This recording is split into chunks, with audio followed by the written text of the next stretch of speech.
During the Second World War, I was a schoolboy, and I lived for a while in East Suffolk, which was and still is a very beautiful piece of country, very remote. And I'd always wanted to write about it, but it wasn't until I got through writing quite a few books that I actually wrote the Manatee. A manatee is known in other parts of the world as the dugong, the sea cow, and it appears in this novel and also is a theme that was quite often in the past thought of to be the forerunner of the mermaid, or what people saw and thought was a mermaid. Oh, its face is pretty ugly. Anyway, here's the first chapter of the Manatee. Percival says he used to stand on the shingle looking across to the island, watching the Americans clubbing mermaids to death. He was a schoolboy then, and that is how he remembers it, like watching the hunters clubbing baby fur seals on the northern Canadian ice floes. Later, he saw engravings on the walls of George Pickering's library, and it looked as though a group of monks were doing exactly the same thing. Percival says he never went over to the island, not even later when he was an adult. It only took 5 or 6 minutes in a small boat with an outboard engine. Of course, being wartime, there was no way he could have crossed over when he was a schoolboy. Once he was roughly told to leave the shingle strand and get the hell out of there. Nobody was supposed to know about the clubbing of the mermaid. We're still not supposed to know. Too secret even for the Official Secrets Act. Nobody was supposed to know about the rockets either, or the radar, or the radioactive fallout. So many things that we all knew about, and yet never speak about.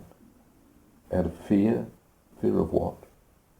Well, careless talk still costs lives, so we all take care. Today, most of the island is still off limits because of the birds. They started clubbing them to death too at first. Not the American airmen or the monks this time, the nuclear people.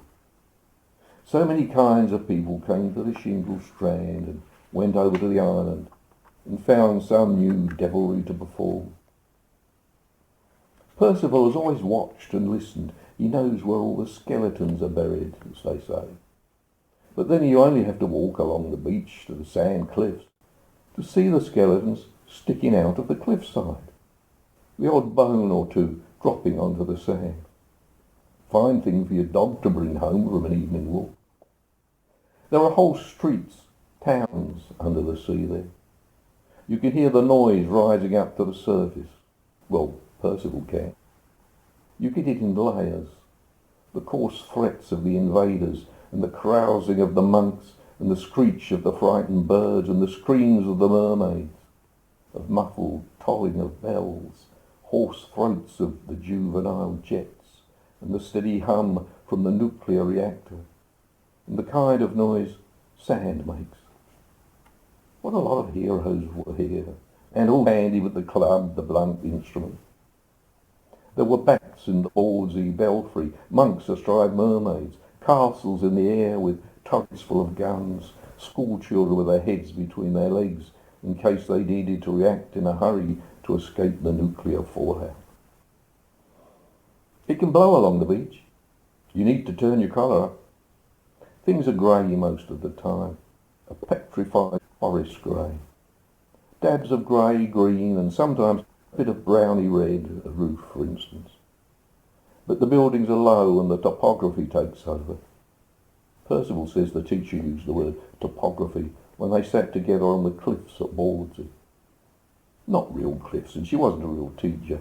High sand hills, and what used to be known as a student teacher. They loved each other and never knew it. You'd think the ruins of the priories and the big old church would stand out loud and clear, but they don't. They just disappear into the grey topography. The nuclear reactor looks like a sandcastle from an upturned bucket left too long on the beach. and turned grey and about to slop back into soft, murky sand.